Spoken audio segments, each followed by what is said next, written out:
Hola colegas, maestras y maestros. Yo soy el doctor Rodrigo Castillo Aguilar y soy el director general de formación continua a docentes y directivos. El día de hoy vamos a revisar y compartir algunas reflexiones en torno a la autoridad. Así que comencemos con la presentación. Regularmente oímos hablar de autoridad y nosotros y nosotras de una u otra manera somos una autoridad. El lugar que ocupamos hoy, el lugar que ustedes están ocupando dentro de la estructura de cada una de las instituciones educativas y de las secretarías de sus estados, implica que tengan una relación con sus colegas y compañeros desde una figura de autoridad. Pero ¿qué es la autoridad? Vamos a ver al respecto de eso. ¿A qué les remite esta imagen?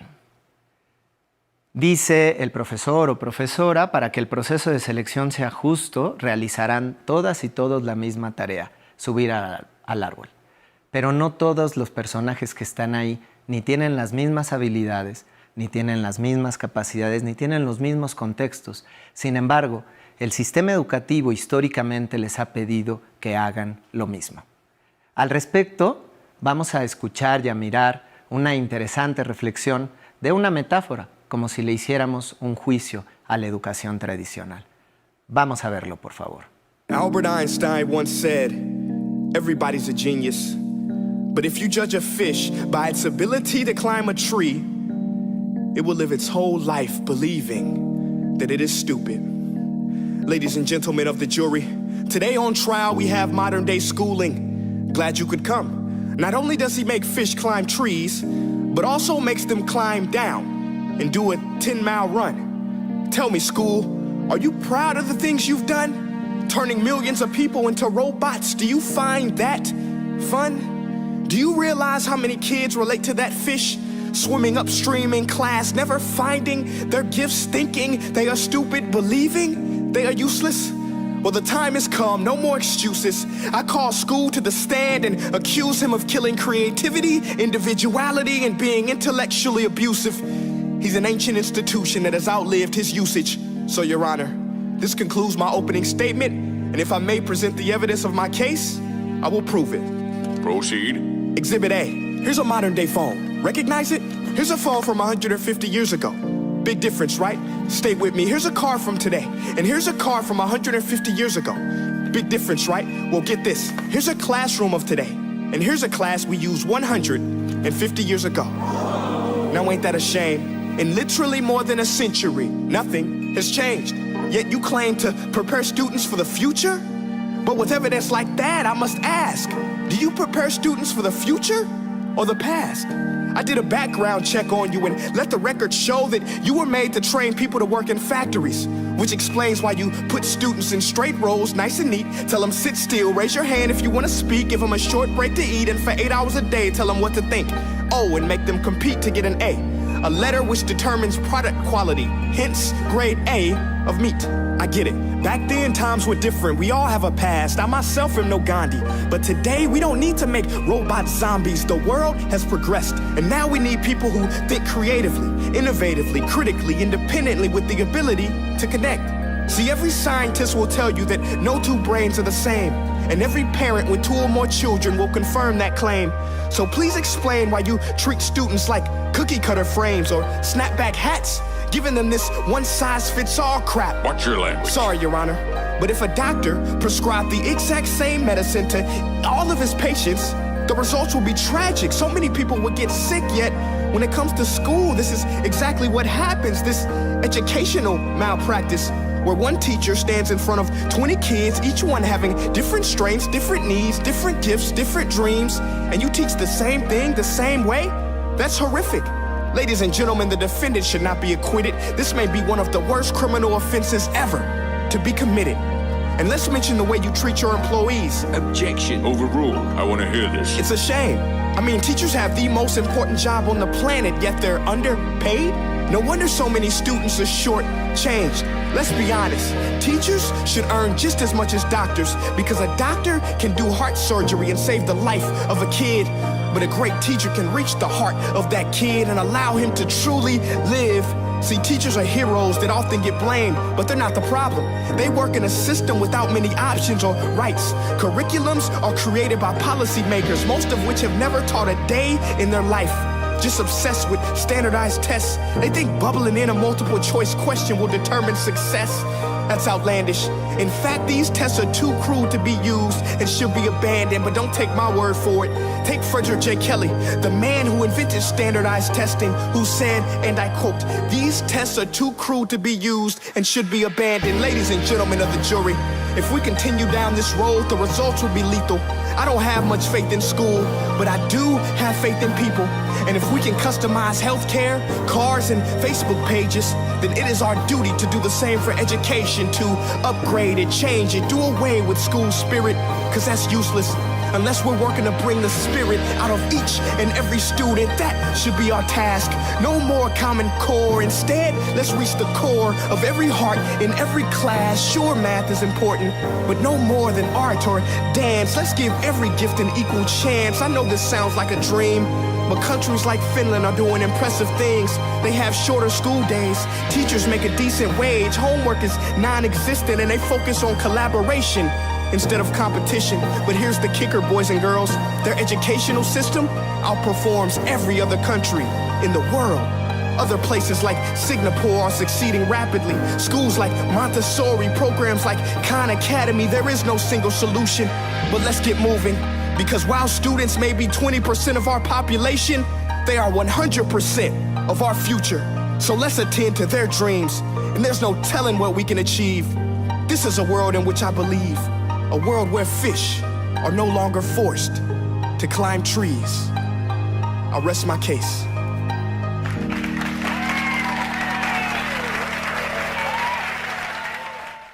Después de ver este video, ¿qué sintieron? ¿Qué les hizo reflexionar? ¿En qué momento pudieron o no sentirse identificados con algunos de los planteamientos que estipula? ¿Qué ha cambiado realmente y de fondo en la educación? ¿Verdad que hay muchas cosas que siguen siendo igual? Por eso, desde no solo la Dirección General de Formación Continua, sino en realidad la presente administración está repensando la educación desde otros lugares. Y el plan de estudios implica también que junto con ustedes, con las profesoras, los profesores, estudiantes, madres y padres de familia, empecemos a imaginar la educación desde otros sitios. Y que esto, que ha venido sucediendo durante muchos años, empiece a cambiar.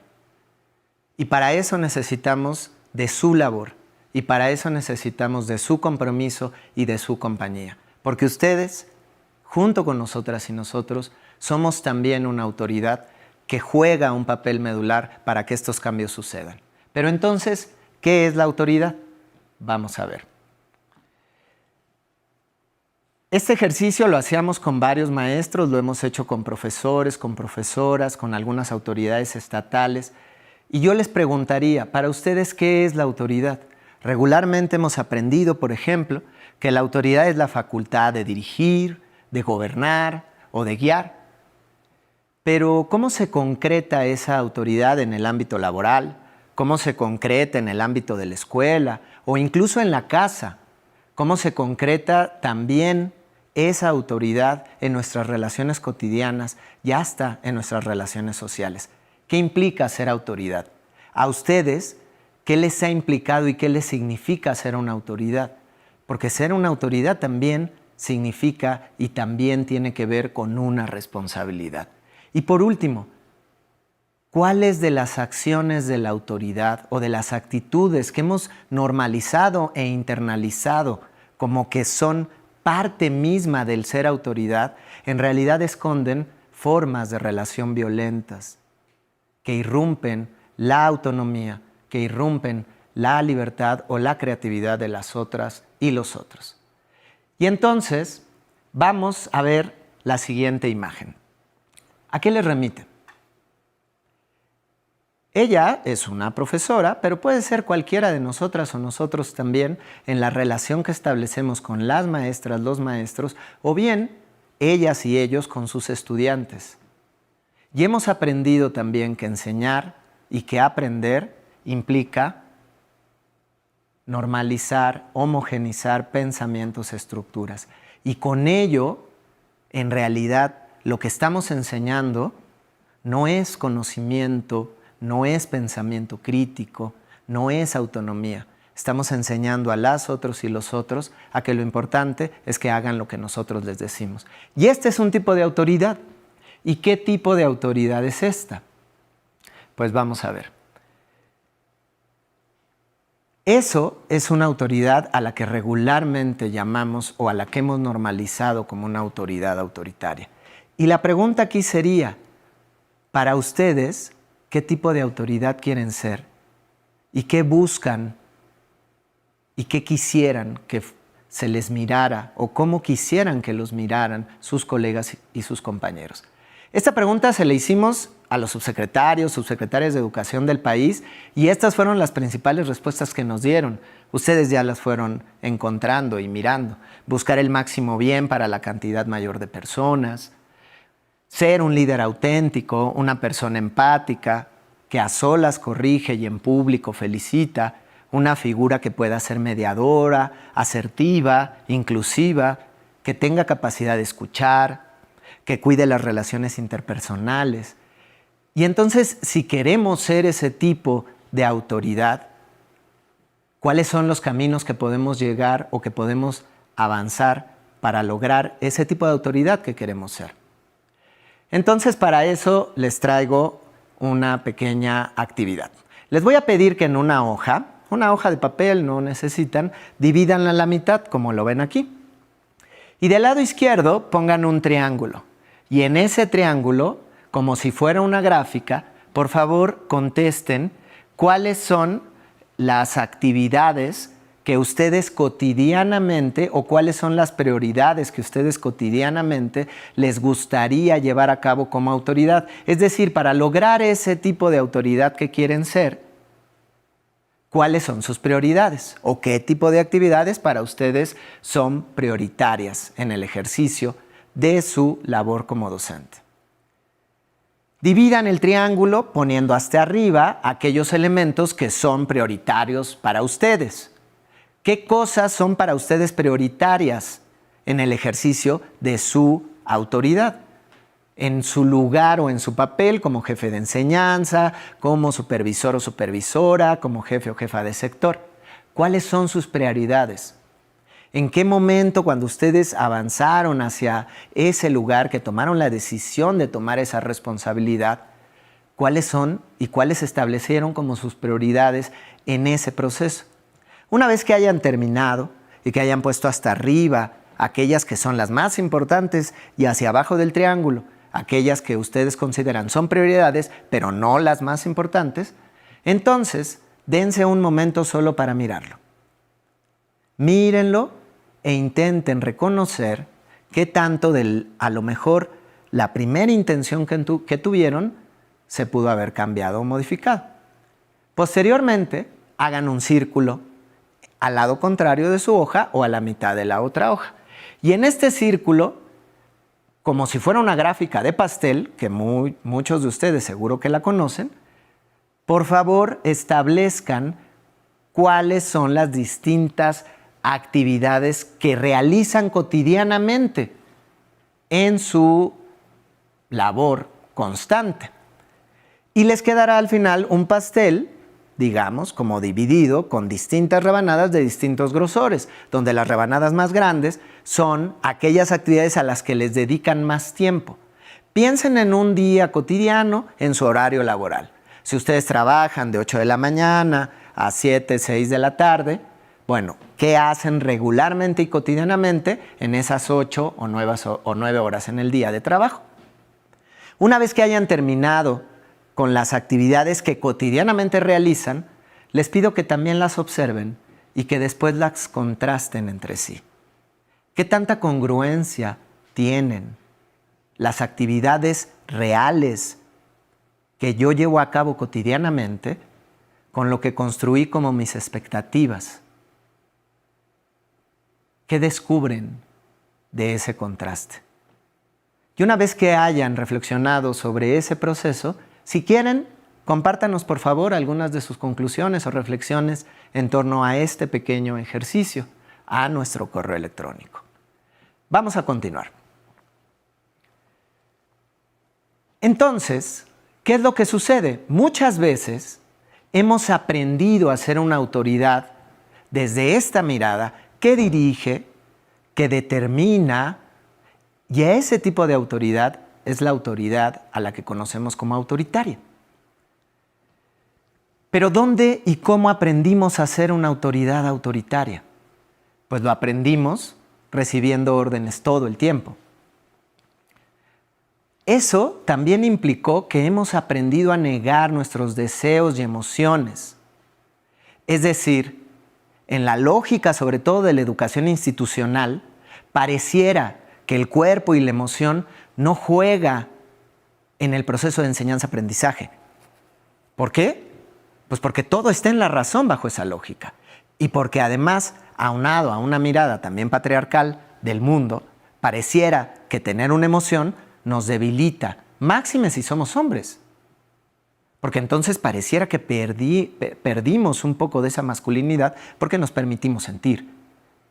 Y eso es una perspectiva de la autoridad y que hemos aprendido incluso de forma inconsciente y que nos ha llevado a tener la noción de que educar es lo mismo que disciplinar. Y si se dan cuenta, esta perspectiva ha venido permeando la educación durante mucho tiempo y ha significado, de una o de otra manera, que nos preocupemos más por la obtención de ciertos resultados numéricos, que nos preocupemos más por llenar ciertos documentos, cumplir con estándares administrativos, antes que priorizar los procesos pedagógicos y los procesos educativos de enseñanza y aprendizaje. Hemos dejado nosotras y nosotros también como autoridades de mirar a las y los profesores como seres humanos.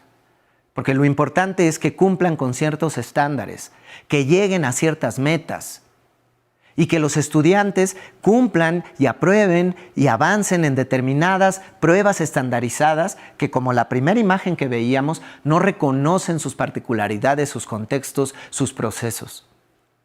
Y sin darnos cuenta, estamos cometiendo una violencia ontológica. Estamos anulando y matando la diversidad del otro. Y entonces, ¿a qué nos remite esta imagen? Este es uno de los espacios donde hemos aprendido a ejercer este tipo de autoridad autoritaria.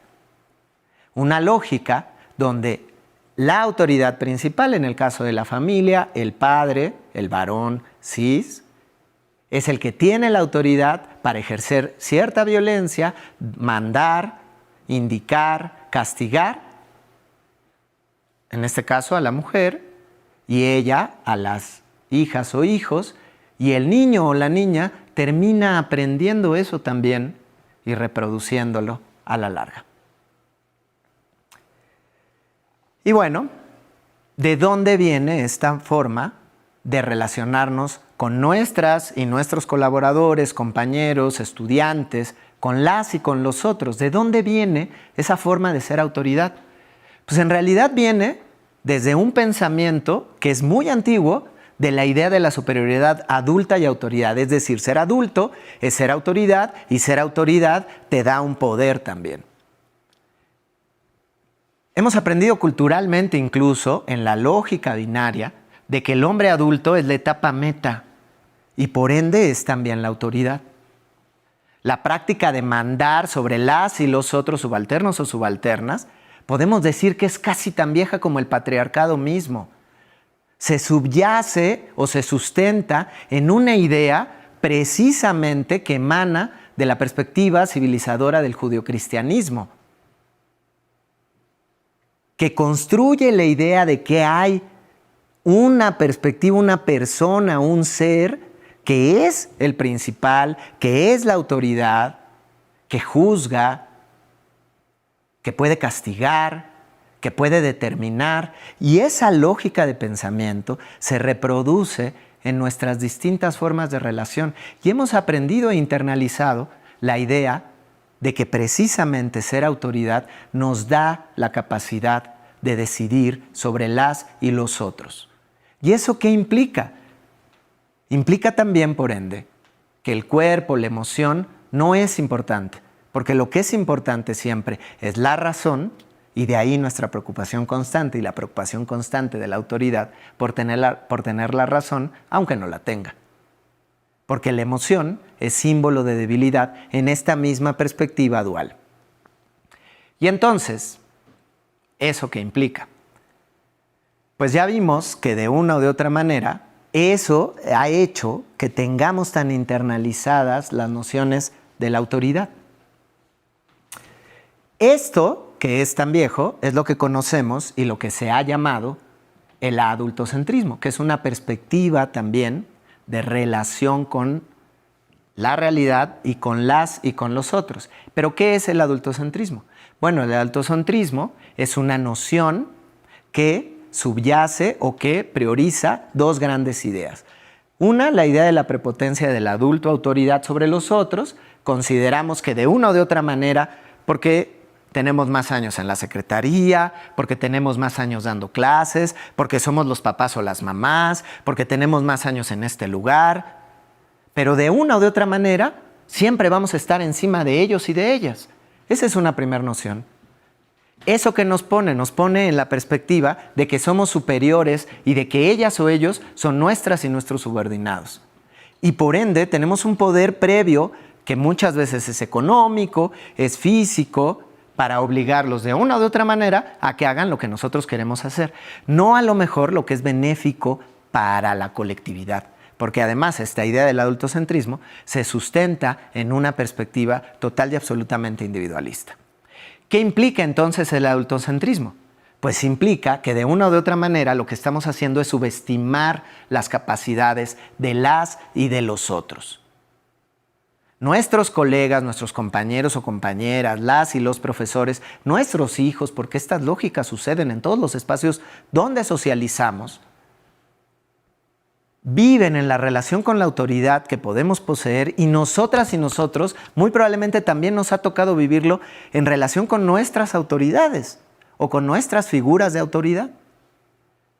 Hay una subestimación, como si las capacidades propias de cada uno de ellos o de ellas no tuvieran mayor significado ni implicación, porque lo importante es lo que determina la autoridad, ¿no? Entonces, en ese sentido, pues irrumpe las capacidades intelectuales, motrices, creativas de aquellas y aquellos individuos, personas, jóvenes, niños, adolescentes, con quienes establecemos una relación de autoridad. Pero vamos a seguir viendo al respecto de este tema. Seguro esta imagen ya la han visto, porque se empezó a volver un poco como famosa o común en las redes sociales. Y ha sido utilizada incluso por muchos profesores o profesoras, o ha sido revisitada para hablar del problema de cómo pasamos de un profesor o una profesora que era el que tenía la máxima autoridad, ponía las clases y entonces cuando los papás veían una nota reprobatoria, regañaban al niño, y ahora pareciera que se le ha quitado todo poder al profesor o la profesora y acudimos a escenarios donde ahora son las madres y los padres de familia, donde pareciera que están reclamándole constantemente al profesor o a la profesora. En un primer lugar, esta mirada es como, claro, tenemos que recuperar el poder y la autoridad de las y los profesores. Y nosotras decimos, tenemos que recuperar la dignidad y la dignificación de la figura de las y los profesores como profesionales de la educación, pero tampoco podemos volver a una mirada de la autoridad autoritaria otra vez. Porque esa también es un problema. ¿Por qué no transitamos a pensar que no se trata ni de que los padres regañan a los hijos, o de que los padres o madres regañen a los profesores, o que los padres y madres sean regañados por los profesores? ¿Por qué no avanzamos a desituar la idea de la educación como la idea de disciplina que te da la posibilidad de regañar, de castigar, porque no estás haciendo lo que queremos, y transitamos hacia la mirada de una autoridad que construye colectivamente y comunitariamente, donde todas y todos los actores del proceso educativo nos hacemos responsables también del lugar que estamos ocupando ahí. Pero eso no es tan fácil. Entonces, ¿qué es lo que sucede? Pues lo que sucede es que en realidad venimos de una tradición que nos ha enseñado a ser una autoridad autoritaria, pero esa autoridad autoritaria y esa lógica ha tenido implicaciones y tiene implicaciones en el comportamiento de las y de los otros. Vamos a revisar algunas de las principales consecuencias de la autoridad autoritaria. 1. Muchas veces esta lógica frena el proceso de autonomía y aprendizaje.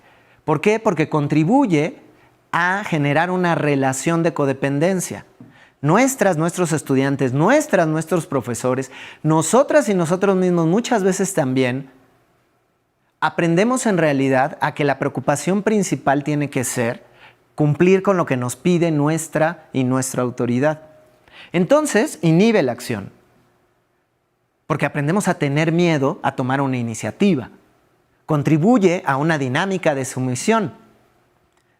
¿Eso qué impacta? Impacta en nuestras capacidades intelectuales, porque si no motivamos la creatividad y si no abrimos la posibilidad a que las personas que de una o de otra manera estamos involucradas en los procesos de enseñanza-aprendizaje, propongamos, generamos, si no abrimos la posibilidad a que las y los profesores también tengan espacio a su creatividad, a que se permitan eventualmente sacar a los chicos y las chicas del aula, o a mover las bancas, a pensar en otra manera de dar las clases, si no les damos la posibilidad de que imaginen otros escenarios, su creatividad y su imaginación, pues se va a irrumpir de una o de otra manera.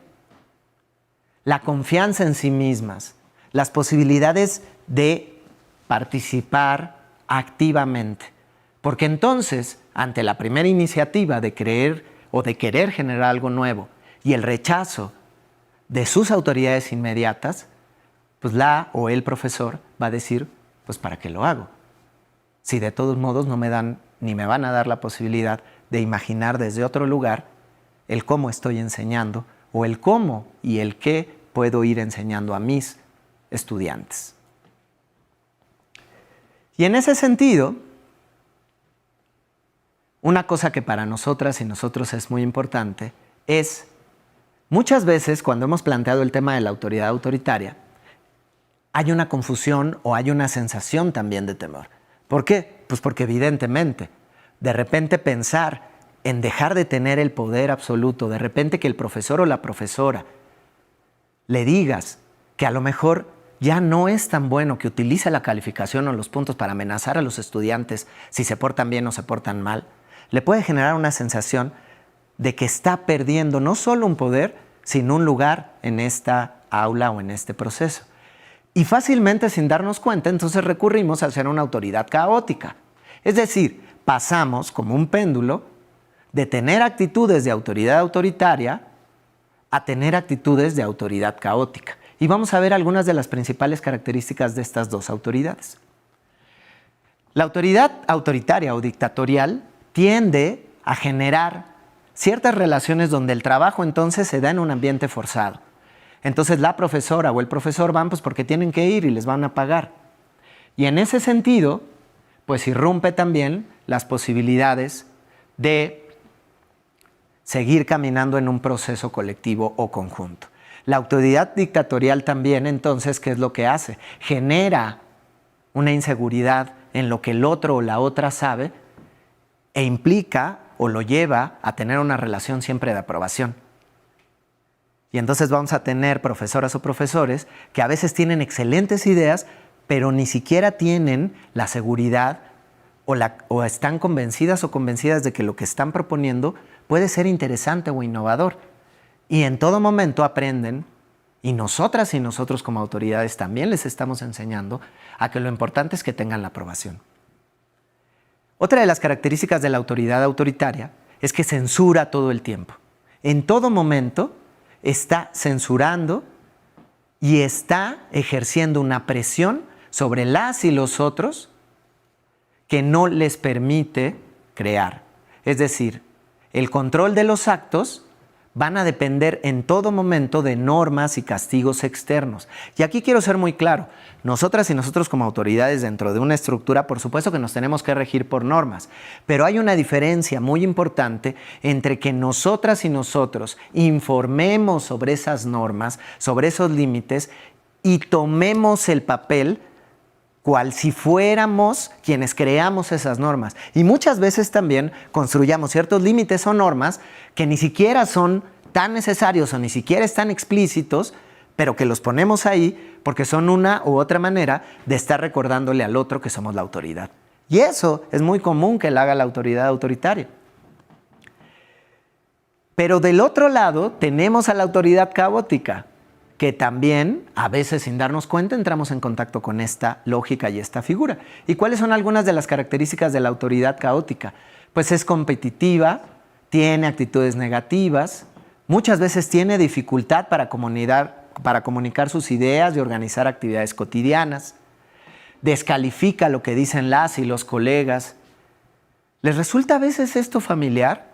Son incluso actitudes o comportamientos que también podemos mirar entre nuestros docentes, entre nuestros colegas, pero también tal vez nosotras y nosotros muchas veces las hemos hecho. Porque incluso en broma tendemos a veces a desacreditar o a quitarle valor a las acciones que hacen nuestros compañeros o compañeras. Porque a lo mejor nosotros alguna vez ya lo probamos y no nos funcionó. Y entonces, de una o de otra forma, emitimos un juicio sobre lo que está probando el otro o la otra profesora, en vez de permitirle también que se dé la oportunidad de experimentar, evidentemente siempre y cuando sea dentro de los márgenes del respeto a los derechos humanos, de una estructura, de un pensamiento que propone, pero muchas veces aunque haya eso, no les permitimos. O les damos instrucciones de un día para otro. Y la verdad es que eso es algo que incluso muchas veces hace la misma secretaría con ustedes. Es decir, a veces les damos indicaciones casi que de un día para otro. Y es importante que esas lógicas muy características de la autoridad caótica también empecemos a deconstruirlas. Y también ustedes se permitan establecer un diálogo con sus propias autoridades en el que se busque mediar para que las cosas puedan ser diferentes.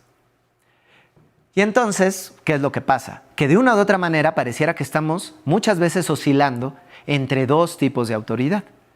Por un lado, la autoridad autoritaria, que subsume al otro, que busca establecer un poder, que en todo momento se preocupa por recordarle a los otros y a las otras que él o ella es la autoridad, y la otra, que es una autoridad caótica, que suelta, que deja de pensar en su responsabilidad y que deja de buscar un proceso de crecimiento conjunto.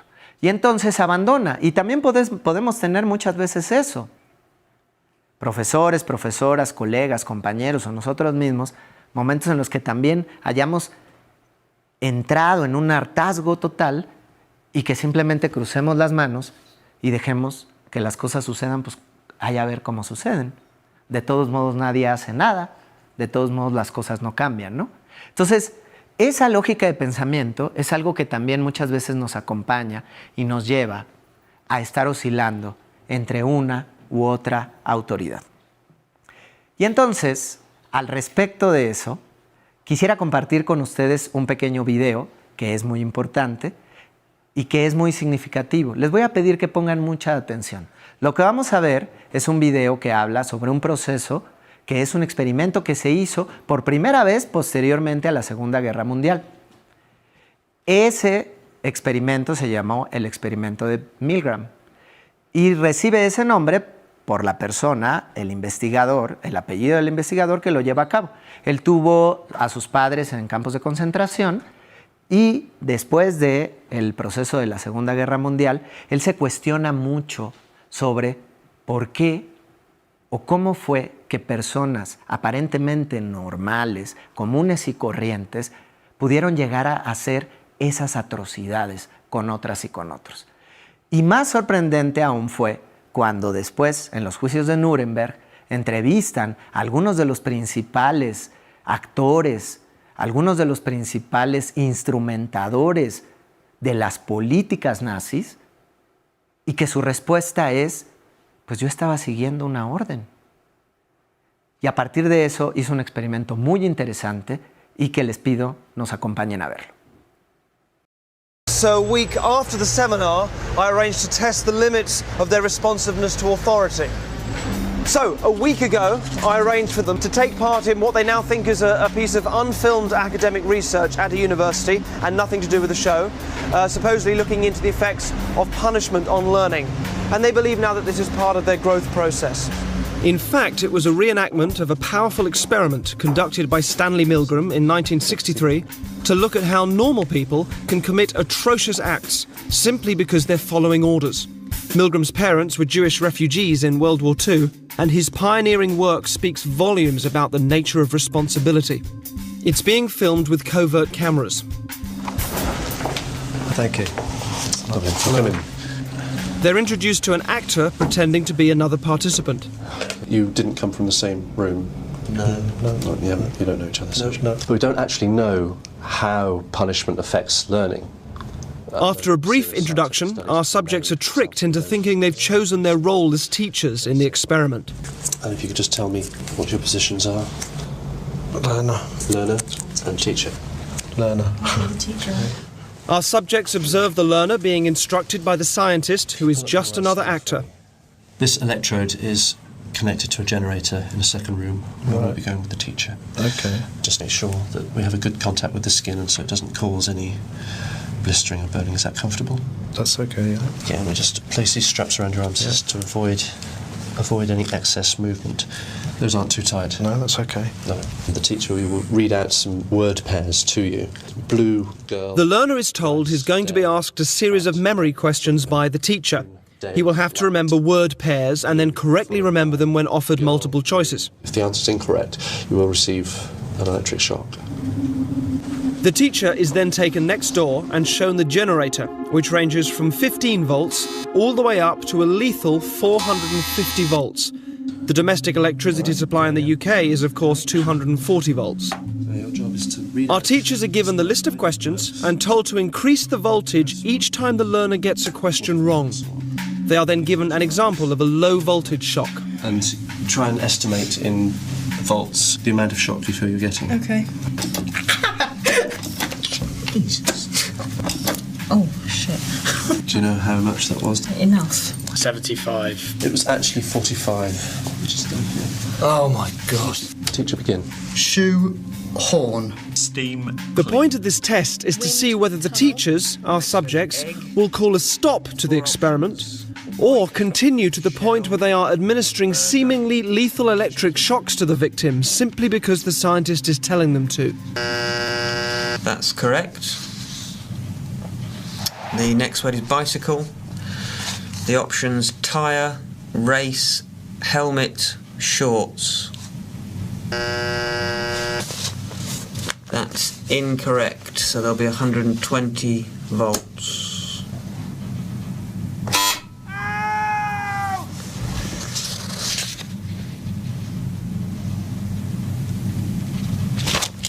I don't think I want to do this anymore. If you could continue, please, teacher. There is... No, I don't think I'm going to do anymore. The experiment requires you to continue. Yeah, even so, I don't think I'm going to do anymore. Correct. Captain. According to plan, our accomplice provided many wrong answers. Each protest was coordinated to a particular shock voltage on the generator, and his responses were played via a CD. That's wrong. 150 volts. The correct answer is Captain Shoe. Cup. That's wrong. 225 volts.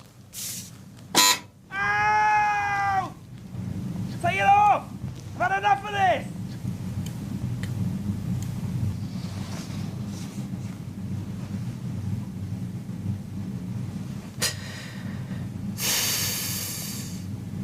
He's in a lot of pain.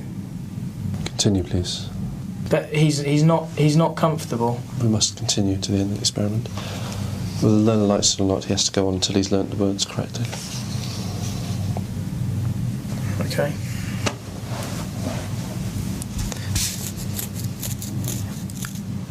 Forest. That's wrong. 240 volts.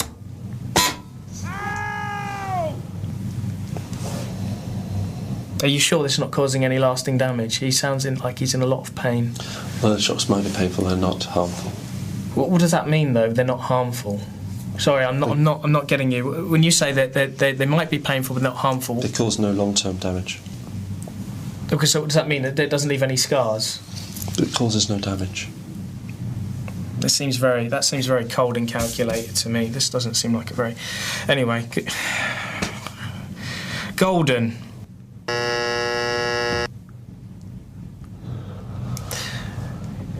That's wrong, mate. 300 volts. Ow! That's enough! I refuse to answer anymore. Just let me out! Staple. The options are diet, jar, balcony, and bowl.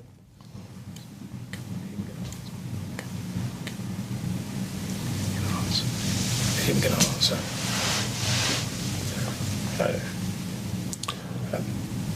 If the learner doesn't answer in a reasonable time, say 4 to 5 seconds, then you have to treat the answer as wrong and follow that procedure. Did you hear that, learner? Just any response, mate. Come on. Wild guess. Please continue. 345 volts. If you're still with me, I'm sorry. I can't do this, honestly. Can we stop this experiment? Because I can't do this.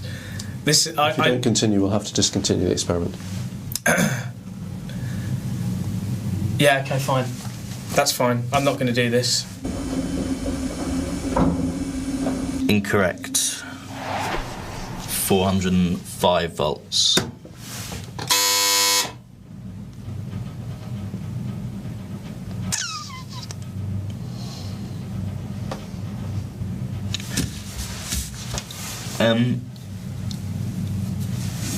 Sorry, I don't know. Does someone want to check on him or something? It's just he's not making any noise now, and he was before. And well, I'm quite happy to go on, but I'm just a bit worried about. If you would continue.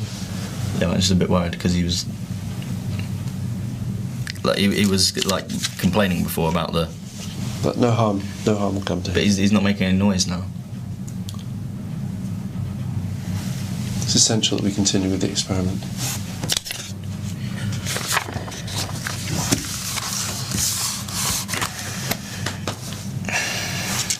Balcony. Incorrect. 450 volts.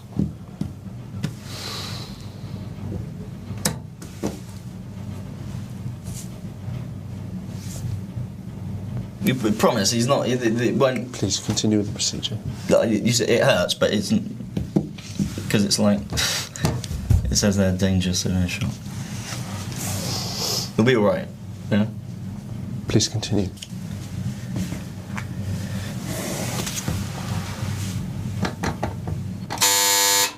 Okay, I think we'll discontinue the experiment there. All of the subjects were told the true nature of the experiment was to see how they would respond to authority, and that it would eventually form part of this show. He is okay. I can tell you, yeah, he's absolutely fine. You actually weren't administering electric shocks to him at all. He is. Wind, bird. In the original Milgram experiment, psychologists were asked to predict how many people would continue to the point that they were administering the highest shock on the board. Their prediction was 0.1%. They were wrong. The results of our experiment were almost identical to the original. Over 50% of participants continued up to 450 volts. The majority of people will administer lethal electric shocks just because a guy in a white coat is telling them to. 450 volts. 450 volts. 450 volts. 450. ¿Qué tal? ¿Qué les pareció? Es duro, ¿no? A mí me gustaría preguntarles nuevamente qué sintieron después de ver este pequeño video. Y sobre todo, y más importante, ¿tiene algo que ver con ustedes y con las formas en las que hemos aprendido a ser autoridad? ¿Qué les estamos enseñando realmente a nuestras y a nuestros compañeros, a los niños, adolescentes y jóvenes en este sistema educativo? ¿Les estamos enseñando a obedecer? Aunque eso implique que muchas veces tengan que tomar decisiones que van en contra incluso de los propios principios éticos o morales que decimos generar o compartir. ¿No nos parece a veces absurdo que una niña o un niño o un adolescente, y a veces incluso ya siendo adultos en la licenciatura, en el posgrado, tengamos y estemos tan acostumbrados a tener que pedir permiso para una necesidad vital? Como si le diéramos el poder a las y los profesores, a las autoridades, a los jefes de enseñanza, a los asesores y asesoras técnico-pedagógicas, a las y los supervisores, a la secretaría, sobre los procesos vitales de un ser humano, cual si tuviéramos que pedir permiso para respirar. Y yo sé que parece a veces extremo lo que estoy diciendo, pero lo que acabamos de ver es el último grado exponencial del tipo de autoridad que muchas veces hemos aprendido a ser.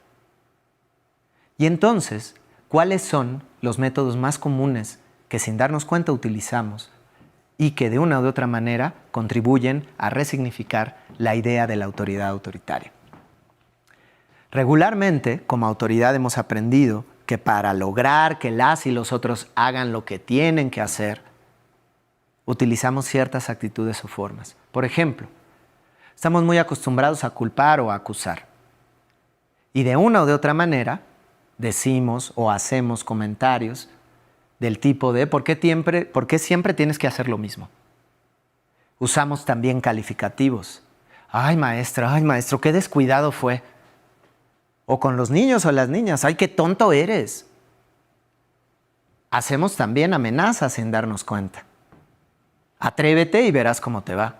Híjole, maestra, híjole, maestro, yo creo que si usted sigue haciendo eso, a ver si después no tiene problemas con el sindicato, a ver si después no tiene problemas con la secretaría. Y de una u otra manera generamos una amenaza. Aprendemos también a todo momento dar orden, dar órdenes, indicaciones tajantes. Hazlo ahora mismo, es que lo necesito para ahorita. O bien recurrimos a discursos y sermones, donde sobreexplicamos las cosas, muy característico de la lógica de la autoridad autoritaria y patriarcal. Comparamos, muchas veces sin darnos cuenta comparamos una escuela con otra, el profesor de una clase con otra, o los profesores y profesoras hacen lo mismo con las y los estudiantes. Por último, establecemos dinámicas a través del sarcasmo. Y entonces, aparentemente en broma y broma, desacreditamos y nos burlamos sobre las actitudes, acciones, pensamientos o ilusiones de las o de los otros. Y esto es muy común que lo hagamos como autoridad. Y entonces, ante este proceso y ante esta dinámica que hemos encarnado e internalizado, ¿qué podemos hacer? Y la invitación aquí es a que lo hagamos de una manera diferente. Y entonces, en ese sentido, nosotras y nosotros decimos, el autoritarismo no es destino en la educación. Y proponemos lo siguiente. Ante las órdenes, ¿qué podemos hacer en vez de dar órdenes? Porque al final tenemos una responsabilidad. Pues demos información. Hay una diferencia entre que yo te informe, profesor o profesora, que tú tienes un tiempo determinado, porque además eso ni siquiera depende de mí, Ni siquiera depende de ustedes. Hay varias determinaciones que están en el calendario, que están en ciertas estructuras y que no dependen de las personas que formamos parte de esta estructura. Pero de lo que sí depende, lo que nosotras y nosotros sí podemos hacer es cambiar la manera de relacionarnos. Y en vez de hacerlo como una orden, simplemente compartimos una información. Porque cuando tú compartes la información, lo que estás dando y lo que estás abriendo es la posibilidad de que el otro compañero, tome una decisión a partir de la información que le diste. Otra de las cosas que proponemos y que nos parece que es importante es generar, en vez de una dinámica de irresponsabilidad, acompañar a la responsabilidad. Porque paradójicamente la autoridad autoritaria, justo como genera una dinámica de sumisión a la autoridad, en realidad de fondo lo que pasa es que nadie se hace cargo de las actitudes o de las acciones que lleva a cabo. Y eso solo genera irresponsabilidad. Porque como aprendo única y exclusivamente a hacer lo que mi autoridad me dice que haga, cuando las cosas no salen, pues al final también un poco la culpa no es mía, porque yo solo seguí indicaciones. Como aquellos que se encargaron de seguir las indicaciones de los generales nazis para encerrar a los miles de niños, niñas, jóvenes, afro, judíos, latinos, a quienes mataron e incineraron. Pero ellas y ellos pues no se hacen cargo porque seguían indicaciones. Entonces la responsabilidad se difumina, la autonomía desaparece. Ante la disciplina que tenemos, pues tenemos la autogestión. Y en vez de dependencia, construir autonomía. En vez del castigo, que es el que viene de la mano de la amenaza, pues simplemente informamos sobre la consecuencia que puede tener la acción o incluso permitimos que la consecuencia suceda. Porque solo viviendo también las consecuencias de los actos es que las personas nos podemos hacer cargo y nos podemos hacer responsables de quienes somos o dejamos de hacer. No sé si les suena muy común que, por ejemplo, en las relaciones heterosexuales, los varones, de una o de otra manera, siempre tienden a estar buscando a su esposa para ver qué les dice, a pedirle permiso. Igual de todos modos se puede ir o no de borracho o borracha con su amante o con sus amigos, pero siempre hay esta aparente dinámica con su mujer, cual si fuera su mamá. Y eso es porque lo hemos aprendido y lo reproducimos sin darnos cuenta. Porque en vez de hacerme cargo y responsable de mi paternidad, de mi alcoholismo, de mis tiempos, pues es más fácil jugar al gato y al ratón con mi pareja. Porque entonces yo nunca me hago cargo y no soy responsable. Y siempre tengo a alguien a quien echarle la culpa. Pues esa dinámica, de una u otra manera, también la hacemos en la escuela. Y también se la enseñamos a las y los niños, a las y los profesores, en la medida en la que seguimos reproduciendo esas normas y esas lógicas de ser autoridad.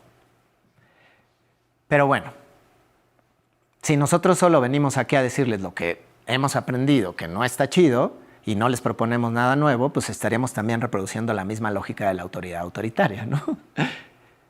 Por eso, para mí y para la Dirección General de Formación Continua, es muy importante proponerles y mostrarles estas siguientes herramientas y alternativas para generar procesos autónomos y distintas formas de relación con nuestras y nuestros compañeros en la educación.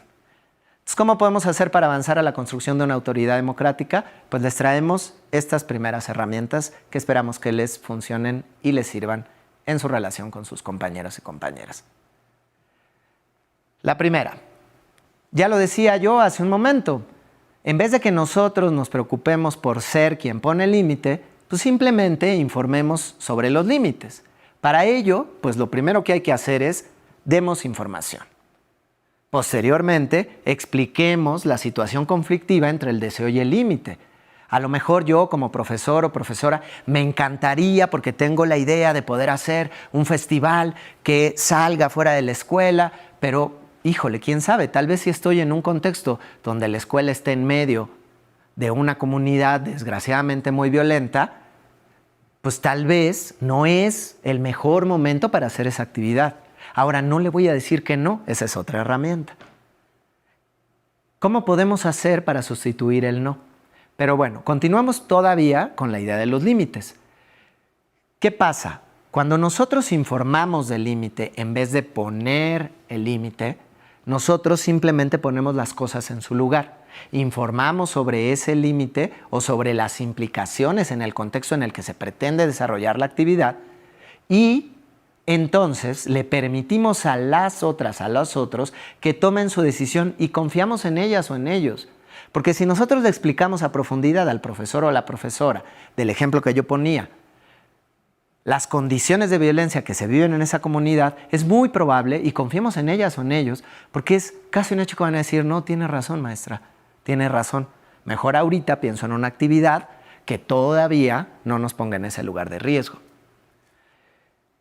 Así nosotros abrimos la puerta para generar otras posibilidades y no negamos y deseamos incluso junto con él o con ella que eso que imaginó pueda suceder no ahora, pero sí en un futuro. De una o de otra manera nos volvemos sus cómplices y no porque desdibujemos nuestra autoridad o nuestra responsabilidad, sino simplemente porque nos permitimos ponernos un poco en sus pies, en los pies de la otra o del otro. Y de una o de otra forma estamos también reconociendo la complejidad, el valor, la experiencia y el conocimiento de ese otro o de esa otra, que al final del día, pues es quien conoce también a profundidad esa comunidad. Y esos conocimientos y saberes también tenemos que reconocérselos. Entonces, ¿en qué medida y de qué forma a veces podemos también tener cierta flexibilidad con relación a los procesos o las relaciones, incluso hasta burocráticas o administrativas, que establecemos con nuestras profesoras y profesores? Ahí les dejamos esta primera herramienta. Vamos ahora a ver la siguiente. Algunas alternativas para el no. Yo les decía, en el ejemplo que les ponía, ¿no? Esta misma profesora o profesor que se le ocurre hacer una actividad o que quiere tener puertas abiertas, ¿no? Yo me acuerdo de la primera vez en una de las escuelas donde di clases, que a mí me encantaba la idea de puertas abiertas, era una secundaria, y yo decía, pues quien quiera entre a mi clase y quien no, no. Y fue la sensación. Y los chavos, pues claro que estaban pues entre emocionados y como que no sabían si sí o si no, pero también algo que yo no dimensioné en ese momento es que, por supuesto, varios no entraban a mi clase, pero iban y se metían a otras, distraían a otros compañeros y evidentemente las y los compañeros se empezaron a molestar. Entonces, esa estrategia era obvio que en ese momento no se podía llevar a cabo, por el nivel, por muchas cosas. Pero entonces, ¿de qué manera yo le digo a la profesora o al profesor o le ofrezco alternativas sin necesidad de decirle que no?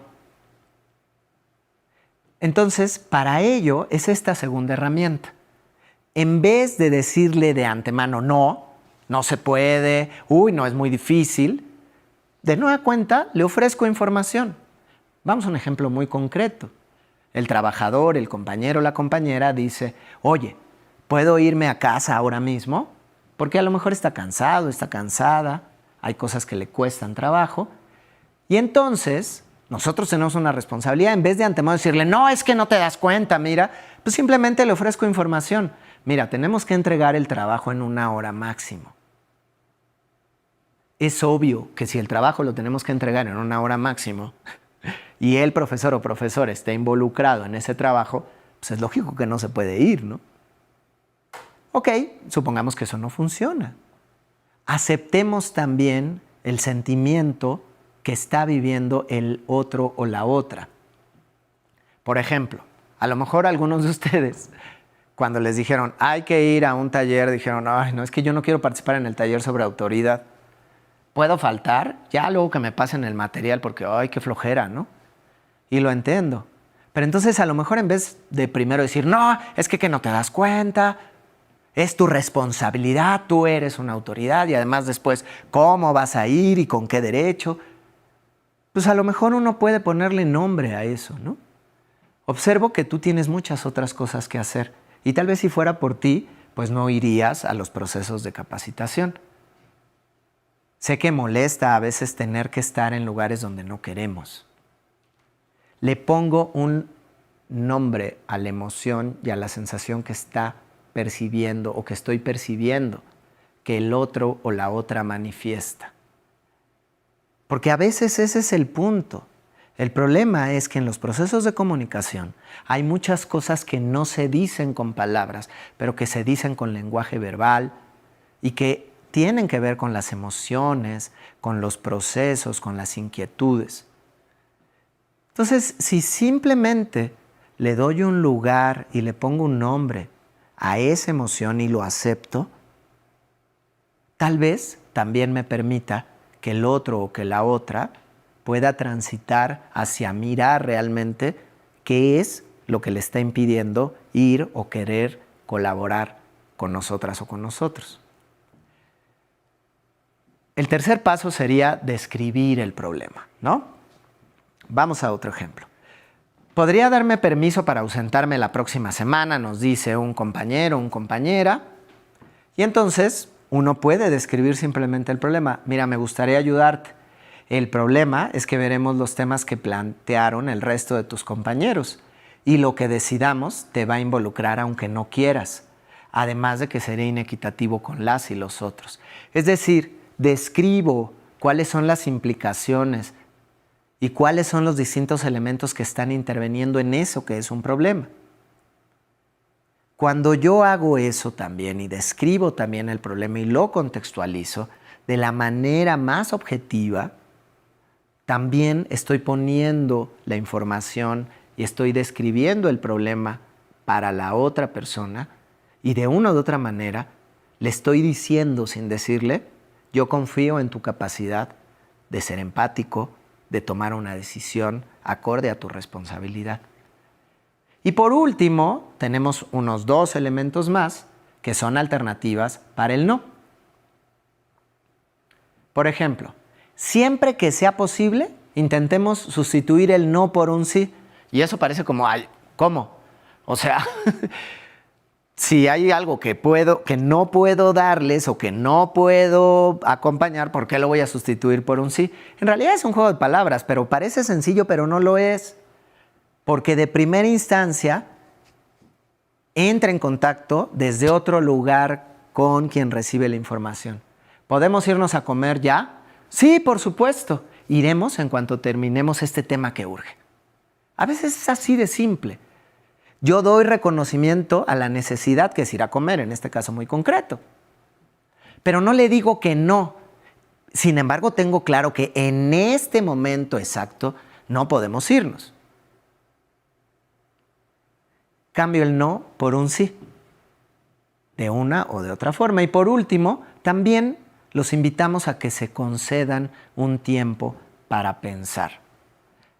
Hay veces que hay solicitudes de nuestros compañeros o compañeras, hay inquietudes, necesidades o propuestas que en realidad tal vez sí podrían llevarse a cabo. Y que lo único que falta es que los pensemos entre todas o todos o que los reconfiguremos desde otro lugar. Entonces, ahora sí que darnos unos momentos para pensar lo que el otro nos está proponiendo, eso no quiere decir que lo vamos a aceptar, a lo mejor no se puede, pero quién sabe, y si lo pensamos un instante, tal vez encontramos una solución que termine beneficiándonos a todas y a todos. Vamos con la siguiente herramienta que les proponemos para esto.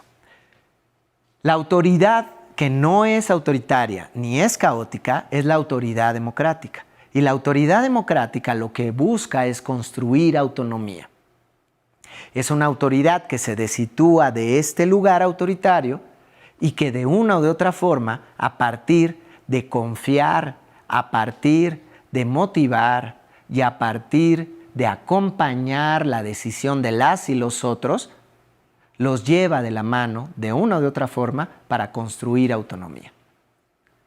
Y para eso les proponemos los siguientes puntos específicos de esta herramienta que nos puede servir bastante. ¿Cómo podemos fomentar?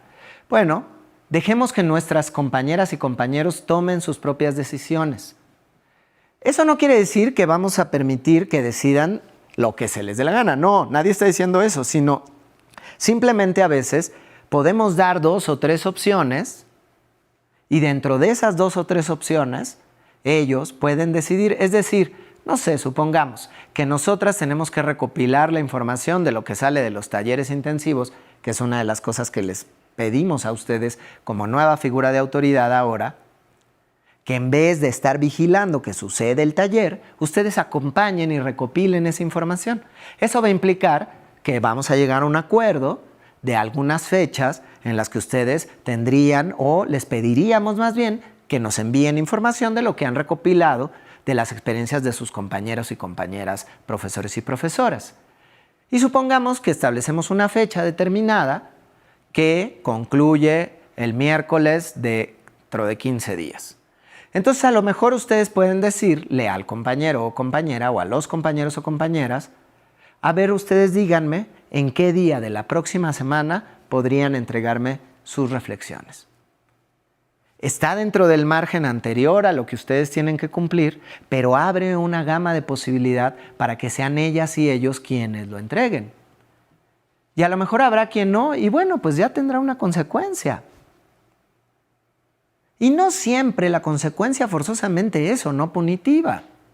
Pues simplemente, en este caso y ejemplo que yo pongo, pues a lo mejor si no nos llegan las reflexiones de ciertas escuelas o las recomendaciones, pues no serán incluidas en los procesos ni en las reflexiones posteriores, ¿no? Pero entonces podemos ofrecer alternativas y permitir que las y los otros también tomen sus decisiones. Otra de las herramientas para motivar a la autonomía es demostrar el respeto al esfuerzo de las y los otros. Porque a veces nuestras compañeras y compañeros llevan a cabo una serie de acciones verdaderamente muchas veces hasta heroicas, y a veces nos cuesta trabajo reconocerles eso. Nosotras hemos visto que eso sucede incluso desde la Secretaría, y no podemos negar que en las últimas administraciones ha habido un proceso sistemático de desacreditación del trabajo de las distintas figuras educativas, ¿no? Ha venido una sistemática embestida para desacreditar a la educación pública de este país. Y muchos de los esfuerzos que llevan a cabo y que han llevado a cabo históricamente nuestros compañeros y compañeras profesoras y profesores se han desacreditado. Entonces, una manera también de fomentar la autonomía es empezar a dar reconocimiento a eso que hacen. Y a lo mejor no es súper innovador, y a lo mejor es algo que ya se había hecho. Nadie descubrimos el hilo negro de nada, pero el esfuerzo que está llevando a cabo es muy importante. El que nuestro profesor o nuestra profesora se desplace para ir hasta su escuela, se dé el tiempo de revisar los trabajos de los chicos y las chicas, muchas veces hasta de escucharles, de convertirse en un acompañante, hay que reconocerles también ese esfuerzo. Y nosotras y ustedes también como autoridades tienen un papel muy importante en el reconocimiento de esos esfuerzos que llevan a cabo las y los profesores de este país cotidianamente. Y en el reconocer ese esfuerzo también están contribuyendo a construir autonomía y a caminar en la construcción también de una autoridad mucho más democrática. Otra de las herramientas que podemos llevar a cabo es intentemos a veces no hacer tantas preguntas. Muchas veces algún profesor no puede cumplir con el tiempo determinado de una actividad, o se le desborda un grupo, o resulta que hay algún acontecimiento, o simplemente no va. Y cometemos el error de que en muchas ocasiones lo sobrecargamos de preguntas. ¿Por qué no viniste? ¿Pero qué pasó? ¿Pero dónde? Excesivamente, como si realmente tuviéramos una preocupación legítima. Y yo les invitaría a preguntarse, ¿cuántas veces ese exceso de preguntas realmente responde a una preocupación legítima por el otro o la otra como persona? ¿Y qué tanto es una preocupación de seguir validando nuestra autoridad? Entonces a veces puede servir un poco más solo decir, nos da gusto que estés de regreso en la escuela. De todos modos, el que haya faltado sin pedir un permiso, pues tendrá que seguir su proceso administrativo y tendrá que cumplir con la responsabilidad que le implica y ya buscará las formas o no. Pero si encima de eso nosotros lo bombardeamos de preguntas innecesarias, en vez de simplemente pues, reconocer que ya volvió o darle o saludarle simplemente, pues tal vez contribuimos un poco a ese espacio de autorreflexión sobre lo que estamos haciendo o dejando de hacer. No nos apresuremos a dar respuestas también. Eso a veces es algo que, híjole, nos cuesta mucho trabajo y que hacemos sin darnos cuenta. Y ante la pregunta del profesor o profesora o ante la propuesta del profesor o profesora, tendemos automáticamente a quererle dar una respuesta. Y a veces sin siquiera tener todos los elementos. Entonces, ¿qué pasaría si eventualmente ante alguna pregunta que nos haga algún profesor o profesora, que en realidad puede estar buscando también la validación de nosotros como autoridad, le decimos, pues suena interesante, no sé, ¿tú qué piensas? ¿Tú qué harías? Con esa simple pregunta, obviamente que se sucede de un comentario del tipo de, oye, me parece muy interesante lo que planteas, o suena que es complejo, o me da la impresión de que sí lo estuviste cabildeando mucho o pensando mucho, ¿cómo consideras que podría ser de otra forma, por ejemplo? Y entonces ahí reconozco no solo el esfuerzo o el camino que llevó previo a eso que me está planteando, sino también lo llevo a pensar y a cuestionar otras distintas alternativas de eso que está planteando. Otra de las cosas que es muy importante y que esa para nosotros es medular, por favor animemos a nuestros compañeros y compañeras a que puedan hacer y emplear recursos fuera de sus lugares de trabajo. Sobre todo ahora más que nunca, uno de los planteamientos y uno de los elementos medulares del nuevo plan de estudios implica precisamente reconocer el papel de la comunidad en los procesos de enseñanza-aprendizaje. El profesor, la profesora, en efecto es el especialista y es el profesional educativo, pero también se puede ver enriquecido su reflexión, su propuesta, de la mirada de otros actores de la comunidad o de otros compañeros o colegas fuera de su escuela. El permitirle, pero no solo el permitirle, sino el motivarle a que genere reflexión, intercambio de opinión, de miradas con otras y otros colegas, con especialistas, con profesores de otros niveles educativos, con madres y padres de familia, con autoridades comunitarias o con distintos personajes también de la comunidad o simplemente con sus propios compañeros, abre la puerta a también decirle de una u de otra manera al profesor, confiamos en tu capacidad de interlocución con otras y otros actores. Enriquecen tu pensamiento y fortalecen tus propuestas. Entonces, invitémosles. Esa es una herramienta muy importante para motivar a la autonomía. Invitemos a nuestros profesores y profesoras, animémoslos a utilizar otros recursos fuera del aula, fuera del ambiente, del trabajo o de la escuela. Los museos, las redes sociales, distintos espacios, herramientas y alternativas. Y por último, no les quitemos la esperanza, por favor. Me ha pasado compartir con varios colegas, compañeros y compañeras en la remembranza de sus historias como docentes. Incluso yo los llevaría a que ustedes también reflexionen sobre eso. Profesores o profesoras que salieron de las escuelas normales o que llegaron por primera vez entusiasmadas, entusiasmados en hacer muchas cosas, en cambiar muchas cosas. Algunos o algunas de ellas tuvieron la suerte de tener colegas, compañeros o autoridades que los motivaron, pero también, desgraciadamente, algunos o algunas se toparon con autoridades autoritarias que les irrumpieron, que no les permitieron cambiar, que no les permitieron pensar desde otros lugares y que en el fondo quebrantaron su esperanza.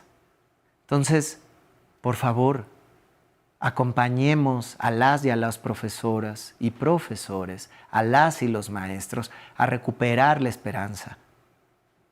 ¿La esperanza de qué? De que podemos hacer las cosas diferentes, de que este país puede cambiar, de que la educación sigue siendo un elemento medular en la reconstrucción del tejido social. Hoy en este país, desgraciadamente, estamos en un contexto no solo nacional, histórico, sino mundial, donde pareciera que la violencia es algo cotidiano, normal, común. La violencia en casa, la violencia en la escuela, la violencia en el trabajo, la violencia en la sociedad. Y han convertido y han venido convirtiendo o han querido convertir a la educación en una herramienta más para formar trabajadores y trabajadoras especializados para que entren al sistema de producción sin que cuestionen, sin que analicen, sin que imaginen otro mundo. Y las cosas no van a cambiar si ustedes, como autoridades, como especialistas también y profesionales de la educación, no nos acompañan a repartir y a compartir la esperanza entre las y los compañeros profesores y profesoras. Porque ustedes, ellas y ellos, son semilleros. La pregunta es, ¿qué queremos cosechar? ¿Queremos cosechar esperanza, solidaridad, comunidad, respeto a los derechos humanos, a la diversidad? ¿O queremos seguir cosechando violencia, egoísmo, competitividad? Sabemos que ustedes, al igual que nosotros, quieren que esto cambie y quieren hacer de la educación, porque lo hacen y sabemos que lo hacen cotidianamente, de la herramienta principal para la reconstrucción del tejido social. Por favor, no olviden el papel que tienen y no olviden que pueden, junto con nosotras y nosotros, ser otro tipo de autoridad. Muchas gracias, compañeras y compañeros.